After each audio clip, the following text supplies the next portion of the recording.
Hey, Kent Mirassou, coming from my front patio here at my house in beautiful downtown Livermore. We're about to release one of our club members' favorite wines. We've been doing this wine for, God, nearly 25 years now. The first vintage was 2000, and this is the 2021 release. It's a super Tuscan style wine that we call Vincere, and it's a blend. It has been a blend practically every vintage of roughly 60% Sangiovese and 40% Cabernet. And the fruit generally comes from a vineyard we call the Home Ranch, which is an old river bottom vineyard planted in 1996. Planted to clone 7, the Concannon clone of Cabernet, and some Sangiovese and a little bit of Barbera as well. When the vineyard was first planted, it was going to be planted for a brand that my father started in the mid-'80s called Ivan Tomas. And Ivan Tomas was one of those first Calatal wineries, or Calatal projects in a way, that was doing Pinot Grigio and Sangiovese and Trebbiano at the time, a grape that you don't find much of in California anymore. And it evolved after Stephen Kent started in the mid-'90s to a Cabernet brand, to a Cabernet Sauvignon heavy brand, and now has morphed over the last 6 or 7 years into a Cabernet Franc brand. But Vincere remains one of those wines that ties me to the very earliest days of our winemaking at Stephen Kent. And it ties me back, I think, to, from the spirit of a winemaking standpoint, to those folks who are wanting to make blends that are delicious, despite whether they're legal in their region or not. Super Tuscan wines came about in the early 70s and really became prominent more in the 80s and 90s as blends that were not authorized by the ADOCG, the appellation laws in Italy at the time, in Tuscany. They were blends of Sangiovese with Bordeaux varieties, with Syrah on occasion, and really have morphed now into some of the most expensive wines made in Italy. Sassicaia, Ornellaia, those kinds of wines that are mostly blends of Bordeaux varieties. A lot of Cabernet Sauvignon, a lot of Cabernet Franc. Our homage to that style of wine is a wine that's really meant to be food friendly, meant to be a rustic wine that has great acidity and beautiful tannin, a wine that will age tremendously. There are loan bottles floating around of Vincere from 2003, 2004, 2005 that are still absolutely gorgeous wines. The acid in Sangiovese and the tannin of Cabernet, I think, work really well together for ageability, work great together from the standpoint of food pairing and that sort of thing.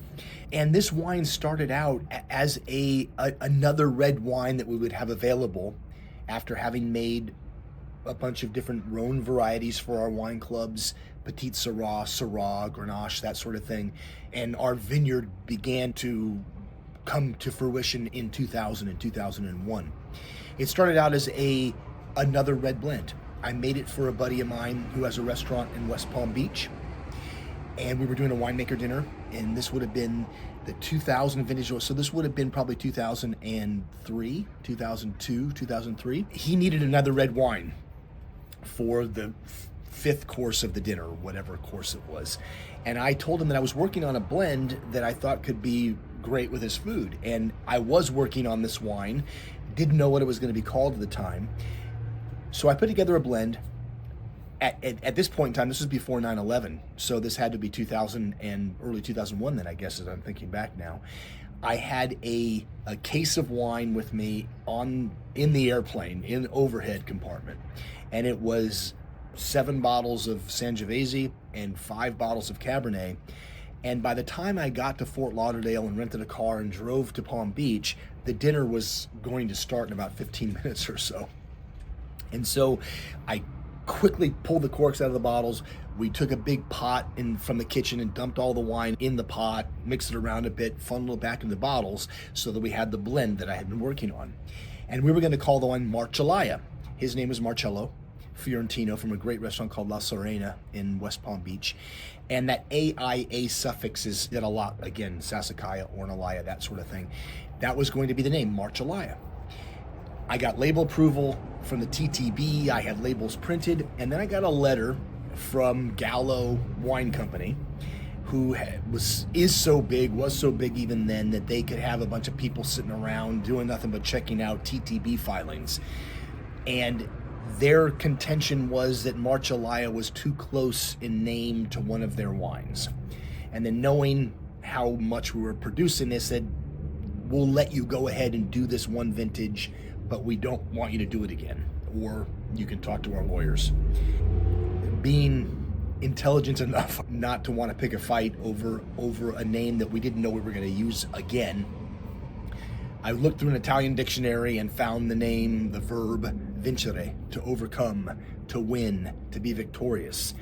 And so what has started out as a great food wine, a wine that I thought could be successful from this vineyard that we've been farming and still farm, and could fill a gap, a hole in a wine lineup, has become a favorite wine for our club members, sells out rapidly every year, and really, in my own mind, is the fuck you wine.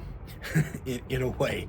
It's a wine that kind of says, you know what, even 25 years later, we're still making this wine. It may not be called this thing that we originally wanted to call it, but I don't think that brand from Gallo exists anymore. So, little guy triumphs, at least that's what I tell myself. Vincere.